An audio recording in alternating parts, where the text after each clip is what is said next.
Well, once again, it's a great honor for me to be here. I really appreciate your invitation and the possibility actually to share my views. It was not very easy for me to focus on something I want to share, but I decided to speak on this polycrisis or perfect storm.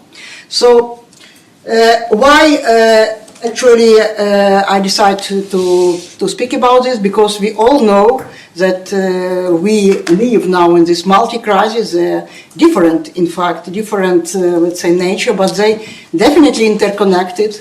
They can emphasize, they can be connected and be, and it's not easy actually with them to deal for us. Here I mentioned just few of those we know. The first one is about energy security. Anna will cover this very widely. She is expert in this. I will not speak on this. I'm more about, of course, climate crisis. I will be speaking, and about some on food, water crisis, and I will be not speaking on biodiversity loss, but it's a huge problem, huge problem, and all pollutions, of course, all this interconnected. What I want to say is that it's, when I'm speaking and thinking about this polycrisis, it's not about doom and gloom, in fact. So on personal level, we all have such situation when I literally all, we had in our life this situation of polycrisis when we were just growing up. And every time we are on crisis of 3 years, of 7 years, of teenager, we overcome this crisis with learning and with becoming more strong and more resistant. So we can use this actually crisis to build much better life for us. So it's like opportunity. It's not only the problem, in fact, what I want to say. Well, people want it. Of course, it's not new, and everyone knows about these Sustainable Development Goals. We know them like mostly like just a list of different goals, and we can do it. I mean, it's a lot of agencies and everyone who mention about all those goals. But I like actually when these goals represent. It says like wedding cake, but for me it's mostly like toy, toy with a stem, which is a 17 goal, which is about cooperation, in fact. So this is just real stem around what others is actually doing or organizing. But at the bottom we have biosphere. So this is our environment, that's where we live, and it's essential. Without this, all others will not exist, in fact. So after we have society and their goals in society, and only on the top we have economy. So without, again, I like this representation. Actually, this representation goes from prominent scientist Joachim Rockström. And I had the honor actually to be with him on the panel, which was about SDG. It was in Davos in 2022. We were speaking about science, about that science should not be negotiated with business. Science is very clear. We need to make this business sustainable, and otherwise this biosphere will not exist and all this economy will just drop. In this SDG tent, actually, I spoke, but I was really surprised that in the very beginning, people asked me, and I answered that we will recover our Ukraine in sustainable and climate resilient way. So it was actually in the digest of Davos, and I was really, for me it was a surprise because it's Scholz, Putin, Scholz, Klitschko, climate scientists. So it was on the same line. Climate scientist was with others, big guy, let's say. So they listen. Well, why I was invited there? Exactly because I put this connection between fossil fuels and the war. For me, it was just clear when Russia invaded that it makes possible just because they had money, and they still have this money. And that's why actually I started to put this connection, because many actually environmental movements, they stuck and they didn't know what to do, how to speak about climate if we have the war in Europe. And when I said, okay, you can fight against the war and against climate change, so you can continue, and it will help us to win in this war. There were many such my interviews, and after all, it makes me so in Nature in top 10 in 2022. You know, all scientists want publish in Nature, but I never even dreamed that I will be recognized in such a way, and my story was Voice for Ukraine. So just because I put it so obvious for me connection and not obvious for many others. Unfortunately, Russia still paid for her fossil fuels. I made this screen just tonight. So this is how much money Russia got since 24th of February, and how much money went from European Union. So just to compare with what we have as support. So it's not very easy to withstand the country with such huge amount of money, and you can actually follow it. Every second it's just goes. Another thing I want actually to bring in this, let's say, block, it's about fake. It's about misleading information, which another crisis in our world. So whom to trust, in fact. So here it's about subsidizing fossil fuels. So it's about financial actual resources which diverted from green transition to subsidize fossil fuel. It says that mostly it goes in South America and Middle East. So global South. It means that all community need to put efforts to go there and fight for this misinformation. Definitely, I know much better about climate crisis, but how do we know? How do we know about climate crisis? Well, it's simple answer, because IPCC. If you go to web and just say put because IPCC, you will see this for children. In fact, how it's very nice, 100 years ahead, how IPCC was recognized, and everything is fine. So it's a happy end story, let's say. And I would very love that it will happen. But in fact, I was involved in IPCC work. I was author of this working group 1 report in Interactive Atlas and Atlas chapter, where I was responsible actually for North Asia, which is Russian Federation mostly, in fact, just because I was studied in Soviet time in Leningrad, and I traveled a lot, and I know this territory very well. So here I introduce the report. Somehow they chose my picture for chapter 1. I was very surprised, but happy actually now. And if we go for how people actually perceive how they, this is the first day, first week, okay, of release of this working group 1 report.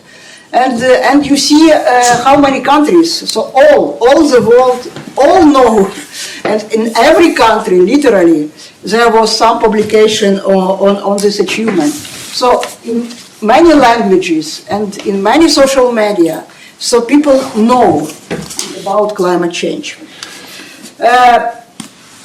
Again, IPCC work organized in cycles, and here it's represent this 6 cycle with a report, and here is a, let's say, summary which is just very little words for and message, let's say, from IPCC author that we need to make choice, in fact, and what we do in everyday life as on our own place, actually, as scientists, as administrator, as, I don't know, just lay people. So, but it's choice of everyone. And in fact, it's really interesting because, this is the work of 6 assessment cycle. It's 23 kilos.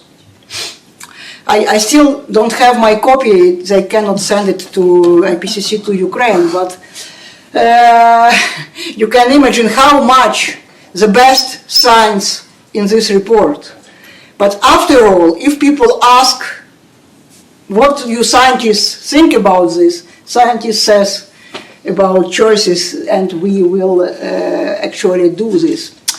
Here it's much more scientific way, let's say, represent, but for its representation for policymakers, cause and consequences chain from emissions and the temperature. And here, actually, at the up, you see that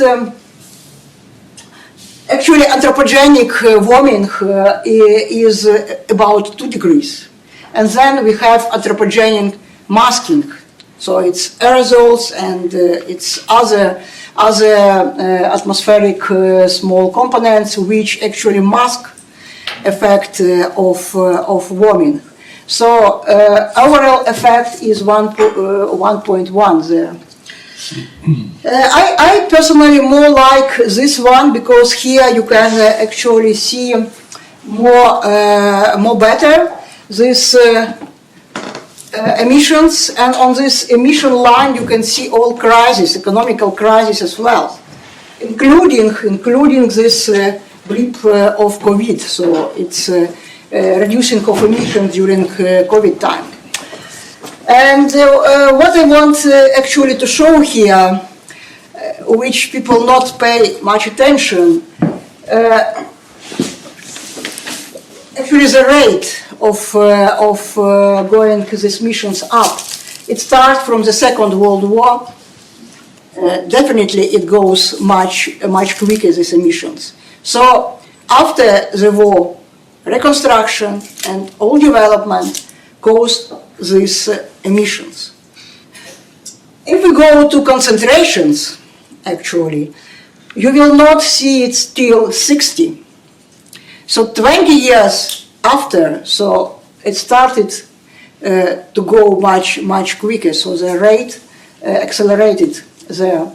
And if we go to temperatures, you will find it only after 80s, so again, around 20 years after. It means when we start to stop our emissions, we will have less concentration, hopefully.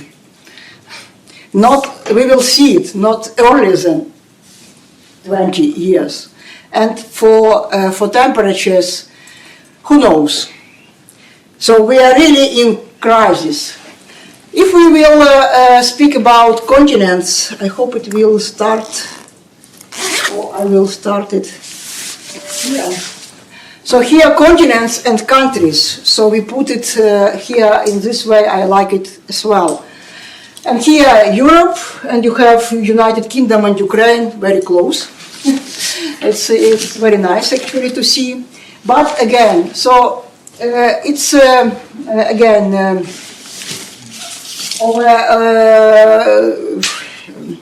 its temperatures over the period of 5180. And after 80, you see how red it goes in every country, literally on every continent. And it's much, much more on Europe, you see. What we can do with this, let's try.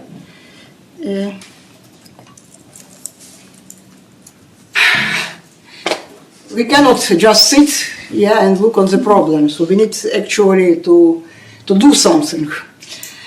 With this, in IPCC, IPCC developed different scenarios. You know about those scenarios, and you know about this representation of temperatures. It goes from Ed Hawking.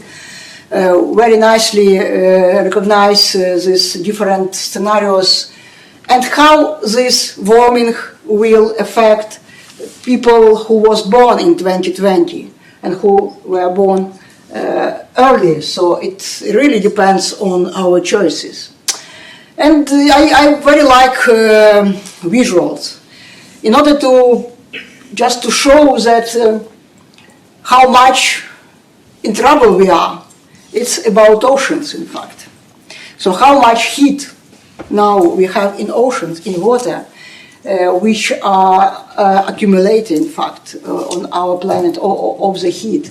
And it's counted that every second ocean takes from 4 to 6 Hiroshima bombs, energy equivalent to Hiroshima bombs to ocean. And that's why we have so big, actually, warming of the ocean. And here, distribution of daily temperatures. And again, 24th goes out of any normal distribution. And it's really a very dangerous situation where we have. So with this, I want to speak about risk assessment.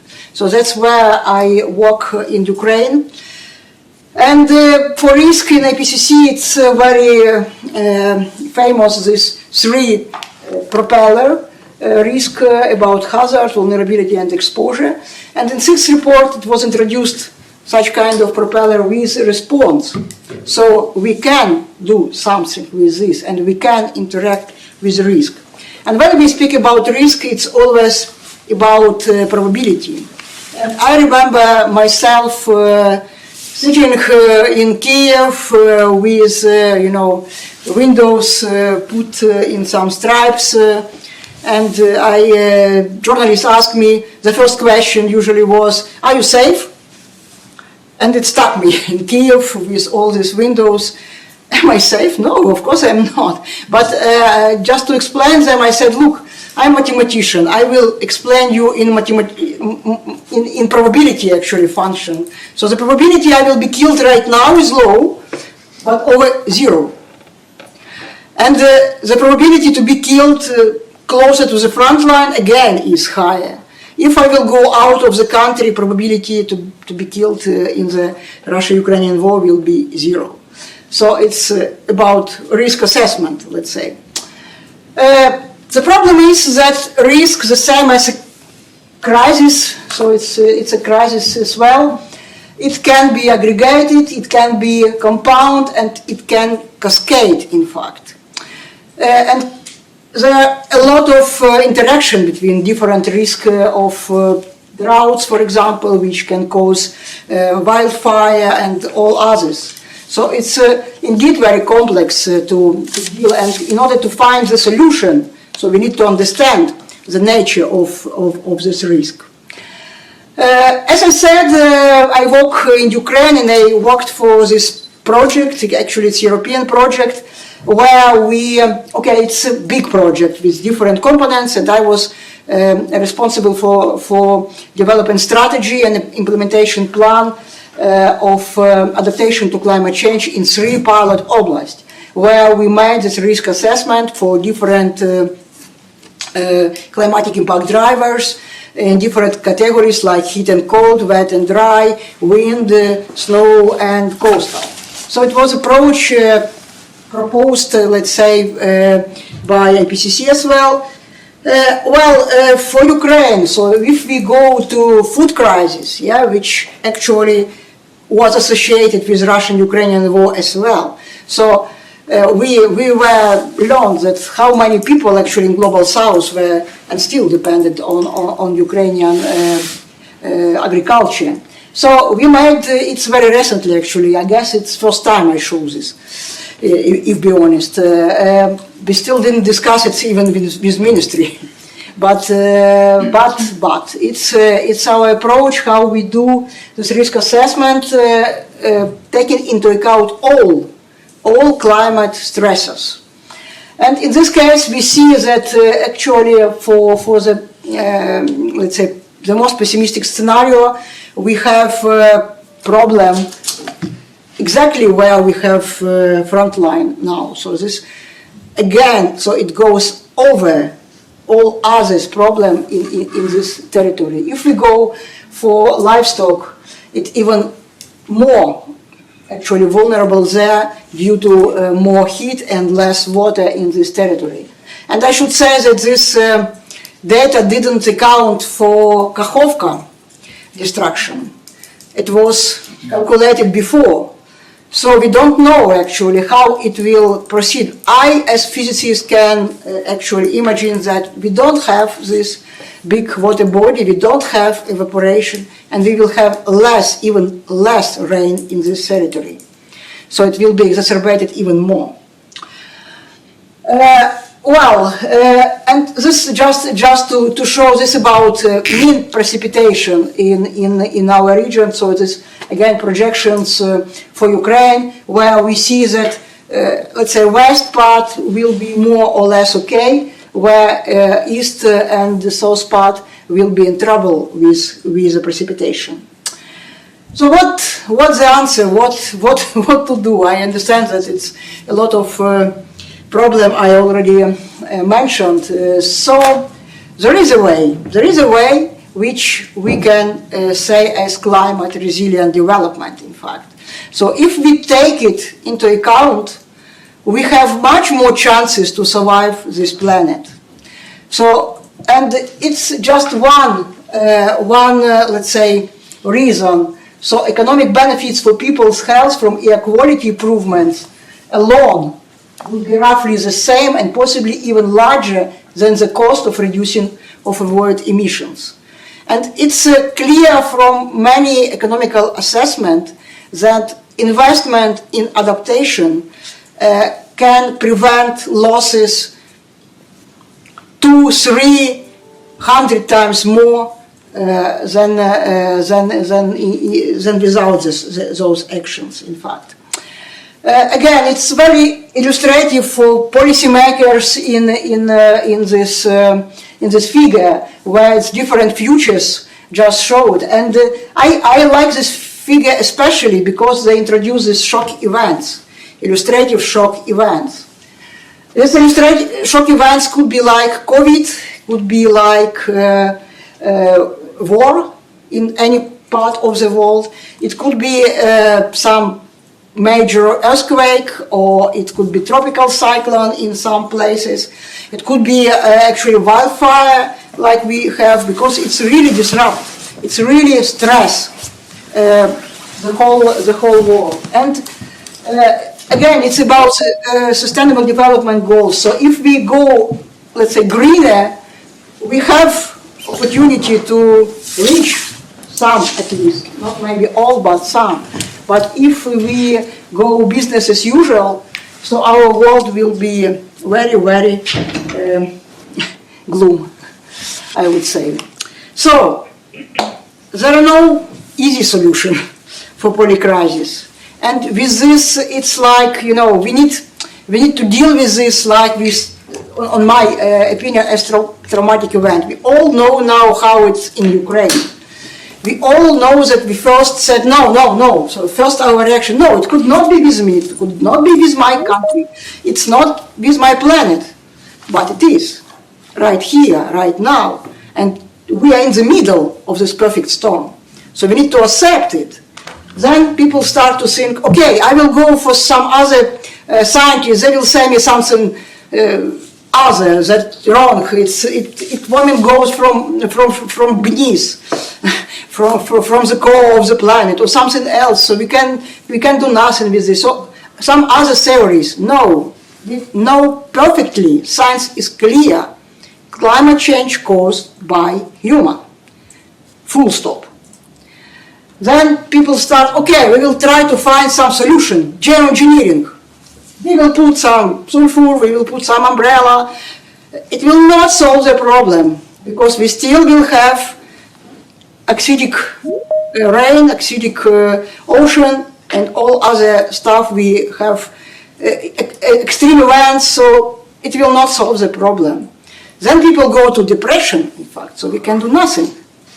And I had my depression. I had this depression many years ago when I just got this problem in my head. And then I recognized myself as a mother of 4 children on this planet. So what I can do? So then I just said, okay, I can do what I can do. I'm a scientist. I will speak. And I start to learn how to speak. And when I learn how to speak, I start to use such kind of pictures, let's say, just to explain people what is polycrisis, how it goes. So with some humor, people usually ask me, how you can say so awful things with smile? But what I can do else? So what we can do, I mean, we should survive this. And how we can survive, actually? I made this statement in my first, so I was head of delegation, so I had to say something on the panel of IPCC. And what I said when I put these rules, I said another, so we need to unite. We need to be united. And this is what actually Ukraine brings to people. If we can forget our political wills, our religious, everything, we're humans. We're all humans. If we unite, we can withstand any polycrisis. So here was my message actually here. So I said that we will not surrender in Ukraine, and I hope the world will not surrender climate crisis. So after all, we don't have any other choice than just survive and win. So thank you.